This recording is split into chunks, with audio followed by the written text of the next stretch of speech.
ஆமென். ஆமீன்.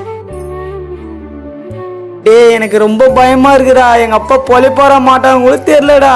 டேய் அவரு போயிட்டாருன்னா எங்களை பாத்துக்கிறதுக்கு யாரா இருக்குடா. எனக்கு ரொம்ப பயமா இருக்குடா. ஹாஸ்பிட்டல் வேற சீரியஸ் ஆகிறாங்கண்ணா அப்படி இப்படின்னுறாங்கடா. ஏதோ சொல்றாங்கடா.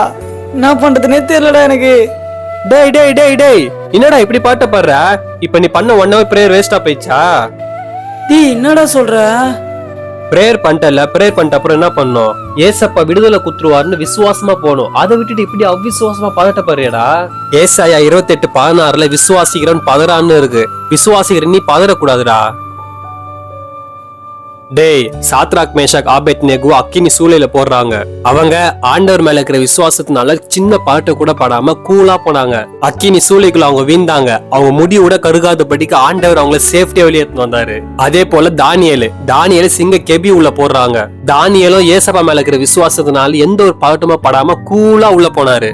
ஏசப்பா தேவதூதர்களை வச்சு சிங்கத்துடைய வாயை அடைச்சாரு. மறுநாளே எந்த ஒரு சேதமும் இல்லாம அவர் கூலா வெளியே வராரு. உங்க அப்பாக்காக பிரேயர் பண்ணிட்டல, எந்த ஒரு பாட்டமா படாம விசுவாசமா போ, ஏசப்பா சுகம் தருவாரு. டாக்டர் அங்க ரிப்போர்ட் எழுதுவான் பொழைக்க மாட்டாருன்னு. ஆனா நம்ம குலக்கிற ஏசப்பா ரிப்போர்ட் எழுதுவாரு. அவனுக்கு நான் ஜீவனை குத்துட்டேன்னு. அவரே நம் பரிகாரியாகிய கர்த்தர். ஃபுல் வீடியோ பார்க்க கீழே லெஃப்ட் சைட்ல ஒரு பிளே பட்டன் இருக்கும். அதை கிளிக் பண்ணி பாருங்க.